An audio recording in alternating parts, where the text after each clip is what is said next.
Hey, how you guys doing out there? James Humphrey and Jimmy McMillan with Associates Productions Movie Reviews. Today we are doing Boondock Saints. The Boondock Saints. 1 and 2. Yep. And I think they are in the making of the third one? They are in the making of the third one. I don't know. After many years. I was going to say they're all going to be way too old to play anything. Yeah. First one came out in 1999. Good God. 1999. That's old. That is I don't old. think about that. But yeah. Second one came out in 2009. 10 years later. Yeah. They took forever and a day to make that. Yeah. Like even the other actors, they were so old at that point. It's just like, Jesus Christ, like puns intended with that. But yeah, it's like, you know, they're gonna be dead by the time they make this damn thing. Yeah. All right, so, let's get into it. All right. So go ahead, man. Go ahead. I was gonna say the first one. I know you love it. I mean, the first one was dope. I love that movie. I thought it was cool. I mean, I'm not the most religious person in the world by any means, but it was a good movie. Like it was different. Like the only thing I didn't like was I always hate movies that sit there and show you the after scene before the scene, so to speak. Like that shit always bugs the hell out of me. But other than that, action wise and like just the way it was, the story, I thought was pretty cool. Okay. So. I hated these movies. I was waiting for it. I fucking hated these movies. These movies suck, man. They're riddled with plot holes. I mean, and so much. First of all, I understand the pop culture of the movie. I understand that it didn't get popular until it bombed in theaters.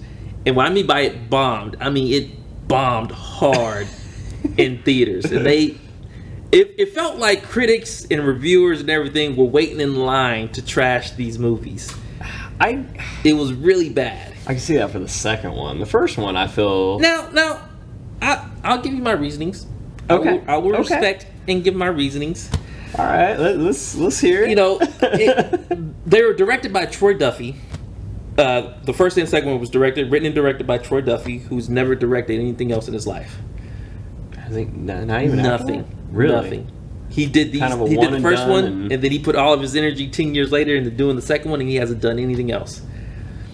And it's like with these movies, they have what they call a Quentin Tarantino feel to them. That's what you get with the scenes after the scenes kind of thing, that going back and forth. I can see that, especially with the gore and stuff. And in the first film, I will say, was not bad when it came to going back and forth and explaining the scenes of what happened. Yeah, you know, or at least what they thought had happened, or they kind of show the actual thing. You know, and then they brought in William Dafoe. Yeah. One of the key things that people don't know about the film is that the producers and everything didn't want to make the film at all unless they had a Hollywood celebrity behind the film. So that's when they brought in William Dafoe to kind of help sell the film of Boondock Saints, because even then, Norman Reedus and Sean, I believe Patrick Flannery, were like nobody actors. Like they're nobodies, you know what I mean? Yeah. And so just them two alone can help sell this film. So they brought in William Dafoe to help with that. But anyway, they bring in this character who is an FBI agent. Yeah. You know, scholar or whatever, and he's the one that quote unquote figure out all these different crimes, and how they happen and all this other shit, you know. And it's honestly more or less a knockoff Quentin Tarantino, where the scenes don't more or less mix well or play well with each other. You know what I mean? Because it's like they try to add comedy and all this other thing. They did. Yeah, I mean, there were the cat scene was funny. Dude, right? That shit was funny. Is it dead? No, he's splattered against the fucking wall. Yeah, that shit was funny. But, like I said, they try to add comedy and all this other stuff in between the scenes that didn't play well. You know what I mean? And I thought the overall story of it kind of didn't make sense. And I'll tell you why. It didn't make sense. So, you got these two brothers, religious. Yeah. You know, they get this sign or calling from God to go and off people. Telling them to go and off people, right? But for me, it's like when they have these kind of religious movies where they get a calling from God to tell them to go kill a bunch of people, and I'm like, ain't killing a bunch of people like against the Bible or against... I was gonna say you got all the Crusades and all the other certain commandments and stuff like that. So I feel like, you know, I mean, it's no different than history in general. There's been so many killings in the name of God. Yes, I understand that, but I feel like if you're worshiping God and doing all this stuff, you should, you know, follow through them. Shoot them in the kneecaps and send them to jail. Yeah, and not follow this, you know, false prophets or anything else. Anyway, so back to the story. They get this calling from God to go out and start killing people, right? Yeah. Okay. These guys, they're fucking meat packing. You know, right. They work in a factory. And somehow they just happen to be really good at shooting. Yeah. And good at being killing hitmen, people. basically. Get the fuck out of here, man. Every single one of their scenes, their back and forth scenes, is nothing but fucking luck. As William Dafoe said in one of the scenes, this is bad television. Yeah, it's like really, really lucky ass shit. You know, they had no training whatsoever, and they're climbing through the ducts and with the rope and all this other shit. And his stupid fucking rope saved their ass. Just the first time they fall through the ceiling, trolling around, and they pull their guns out and literally strategically shoot all those fucking guys. Oh, like there'd be so many missed shots. No. And then to have William Dafoe's character be like, "Oh, this is good shooting, and then this is bad shooting," like he knows the difference between the shooting. Yeah. I'm like, nah, you're not convincing me. The funny man. Here's another thing. They go out, they're killing all these mobsters, whatever, you know. Yeah. And then they just so happen to be friends with a guy that's in one of the mobs that he's supposed to be killing. That they don't kill. Yeah, they don't kill. You know what I mean? I feel like Rocco would be like one of the main guys that they should be saying the prayer and blowing their fucking heads off, right? So it's like, what makes Rocco any less of a dirtbag than the guys that Exactly. Yeah. And then, like I said, coincidentally, he's in there at the same time that they just got done shooting and killing all these people. Yeah. You know, didn't tell him where he was going or anything like that. You know what I mean? So there's that. All right. A little bit of a plot hole there. And so now they bring Rocco into the fold. You know, and Rocco's telling them about all these different dirt bags and all these different people to kill and all this other shit, right? Yeah. Makes sense. The fact that they had Ron Jeremy as one of the dirt bags. Yeah. I mean, that was funny. They go to the porn thing and shoot up Ron Jeremy. And then they literally shot up 2 other people that was just randomly wanting to jack off. Like, what the fuck did they do wrong? Right? It's just like... They paid their money to beat the dick, and now they're like, you know, they're getting shot up. We're like, what the fuck did they do? I thought they were drug dealers or something like that. No. How do they know that they were drug dealers? Well, because Rocco apparently knows everybody and their brother on that one. No, absolutely not. I'm not... They're not going to convince me that these guys didn't do anything wrong. You know what I mean? Anyway, so they shoot them up, all right? And then they go to the next shooting, which is the apparent hitman or whatever in the house. Yeah. So they busted his crib and then shoot him and his fellas up like they wasn't doing anything wrong. I mean, he was a dark dude. He had it coming. Okay, yes, and then they had the room full of all the other guys in there too. Like, but what the hell did they do wrong? You know what I mean? I feel like they were hired killers. Okay, listen to me though. Even the Punisher kind of vets his bad guys a little bit and knows that they've done wrong before he blows their heads off. You know? So it's like, come on, dude. You know? And now the biggest plot hole in the whole fucking movie. Their dad? It's their dad. You know? They try to set it up like, oh, it's a family prayer. Only people that family know the prayer. Yeah. Kind of bullshit. But yet they never met their dad, so that's kind of a mind fuck there as well. Thank you. So it's like, where did the mom happen to hear it? And then there's no backstory to that whatsoever. You know? And then even better is that they're literally shooting at each other in the middle of the street. It's like, hey, this is dad, this is the 2 sons. How way to meet your kids. Yeah, and they're literally shooting at each other in the middle of the street. Now I understand the 2 boys don't know that's their dad, right? But you would think that the dad would know that that's their sons, right? mean if you've never seen. I guess if you've never seen him, and he didn't know till the whole prayer thing because they were saying it over Rocco, I believe. Yeah. Well, let's go ahead and go to that plot hole. Yeah. Where there's actually a couple of scenes where they talk about the scene, but they don't show the scene. So one of the I guess misconception scenes or whatever is the guy tells William Dafoe's character that they're walking into a trap, right? Yeah. In the house. But they don't show them getting caught or anything like that. They don't show how the trap for spring or anything like that. They just got captured. It's true they didn't. You know what I mean? So they're in the basement.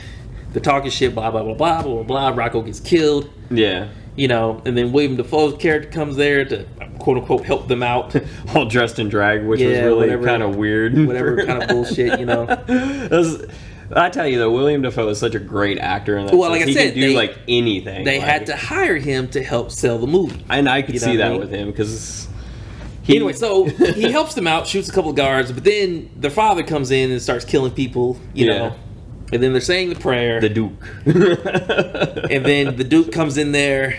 And he's saying the other part of the rest of the prayer, and then they're all like, "Who the fuck is this guy that's saying this prayer?" And then they don't even really explain the full story of him being daddy or anything like that. They just join his whole little crusade or clique or whatever. Yeah, you know what I mean. I believe at that point, after that's when they jump to the courtroom scene. Yeah, I believe they jump forward 6 months. Yeah. So there's a whole other little plot of story that they don't show. Yeah, it's like, where's the manhunt been for the last 6 months? Because obviously the cops are gonna be looking for these two guys. You would think.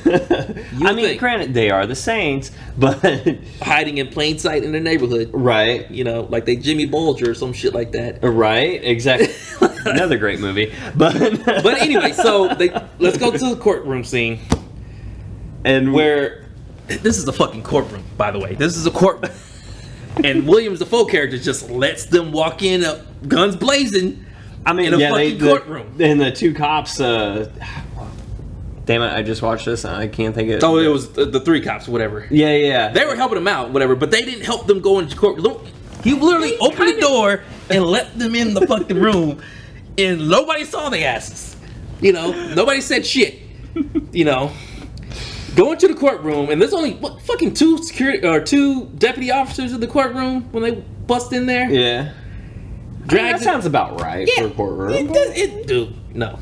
Well, for the courtroom itself. No, there's guards behind and in front of those doors, man. That's fair. I've never had the experience, so. Well, me neither. But I'm telling you, there's cops all over the courthouse. You know what I mean? True. You would think there would just be a cop at the metal detector, I thought there was, and they helped him through with the bags over the top. Exactly. They went through the back door. That's what it was. He just opened the door and let him in. Anyway, so they execute this motherfucker in front of dozens of people. Plain sight. Daylight. And they never really say how the hell they got out of there either, though. They must have came in the way they left, or left the way they came in. So nonchalantly. Yeah. Anyway, so they're standing on the courtroom, telling the little, with every breath, blah blah blah blah blah blah. They do. I used to have that prayer memorized, truthfully. And they set it up for a sequel because they're in the hotel room and they're talking to Daddy. Yeah. Like, hey, Dad, what are we gonna do? Oh, we're gonna kill them all. We're gonna keep killing people. Blah blah blah blah blah. So they leave it at, hey, we've been killing and doing all this stuff for a while, whatever. We're gonna keep doing what we're doing, right? Yeah. And then comes the second movie, where they haven't killed anybody after the first movie. They literally went into hiding for 9 fucking years. In Ireland. Ireland. They grow out their hair and all this other bullshit. Literally, the start of it, they look like Jesus, right? Well, I guess, yeah, well, they did make the joke. They did make that joke. And it looked like Jesus. Why the hell did we cut our hair? There was so many, little religion things, just innuendos stuffed in there in the beginning of that. And so, oh my god, the second one was such trash, man. It was basically a bad ripoff of the first one. They just basically repeated the scenes, but they brought in the chick versus William Dafoe's character. Well, again, they only made the movie because fans wouldn't shut the fuck up about the movie. It's like, hey, when are we gonna get a second one? When are we gonna get I might have been one of those fans. Yeah, probably. And I brought this upon the world. They got a couple. They got a couple $1 million to make another bad movie. Here's the biggest plot. Here's the biggest... I mean, it was funny. It wasn't great, but it had its funny moments. Yeah. And it basically had a Mexican Rob Schneider, is how I'd sell that guy. Pretty much. Clifford Collins Jr. Yeah. Which actually, he had a pretty prominent career. He had a good career. Did the movie kill it for him? I don't know. Maybe it killed his main roles. Maybe he's just doing supporting roles now. He's not in the Truthfully, I don't think I've ever seen him in anything else. He has other movies. He had some pretty decent movies. Did he? Yeah. I didn't say I know one of them is Walking Dead now. Anyway, back to the story. Back to how bad the story is. Here's the biggest plot hole in the whole fucking second movie. Was they killed their priest cousin or whatever to bring the saints back into the light, right? Yeah. Dude, why? That guy was so weird. The hitman guy. Yeah. He was, I don't know. Well, stay with me here. They killed the one priest to bring the other saints back into the light, but it's like, why?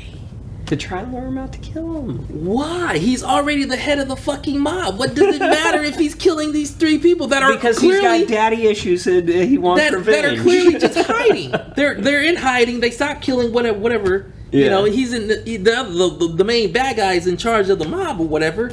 Why bring them out if he's already in charge of everything? And everything's quiet. You know, he's already giving orders and telling people what to do anyway.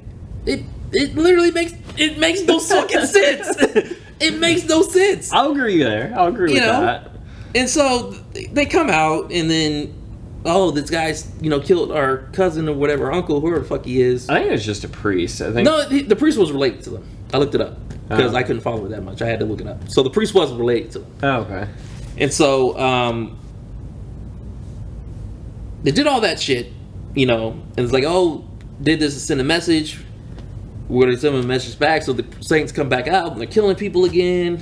But technically the plot twist, even though he did that for revenge for his dad, all the way at the end, though, the old guy, he was originally friends with their dad. Right. And in the movie, kind of the plot twist to it was they were like, nothing goes on without the old guy's say.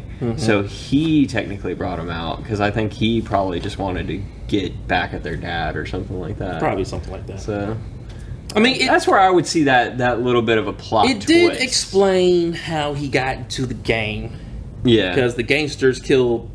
I think it was his dad. He killed his dad, who was in charge of like a shoe shop or leather factory, whatever like that. And so, Noah was actually his dad's name. That's right, yeah. Was killing other mobsters and blah, blah, blah, that. But then the cricket leg friend was using Noah to kill all the competitions while he got in with the one gang. Yep. And that's how he set him up, took him to jail, or he went to jail, blah, this, blah, that. Whatever. Got that part. Stay true to the first one where they were playing the flashbacks back and forth. Yeah. I don't think they were as bad this time around for the back and forth flashbacks. I just felt like it kind of felt a little bit more real time. Like they kind of ran with it. Like they didn't do it on every scene, so to speak. And what I didn't like was they added different scenarios again to try to make it funny.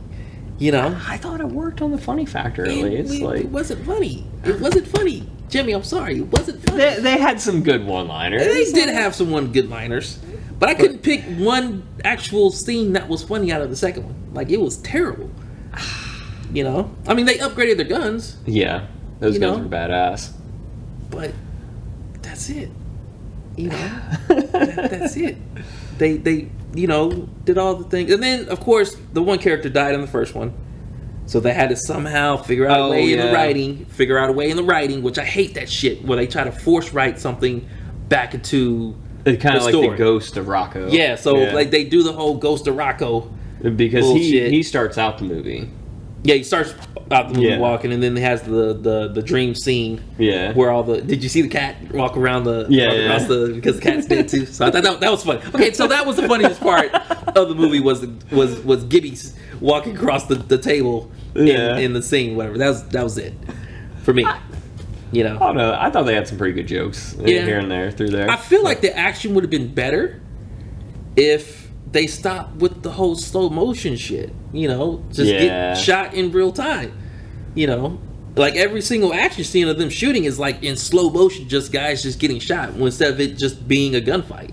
Yeah. You know, I understand. I understand them getting caught on getting the brothers catching them on surprise, where they couldn't get their guns out and they just shoot them up. Yeah, get it. But then at the end scene, where everybody's gun is out, you know, and the father's just in the middle of the fucking room getting shot by all these people all around, you know. So, and then the old guy's just sitting there all like calm. Doesn't get shot once. Yeah. Like everybody's a perfect shot in this fucking movie. Right. You know? Like, like he would have took one in the shoulder, back, or head or something at that point. Like, trying to, between the he's literally back just, and forth. Like it's the Matrix. I mean, he was short. Yeah. Maybe helped? Nah, not really. Not really. Not I didn't understand the midget.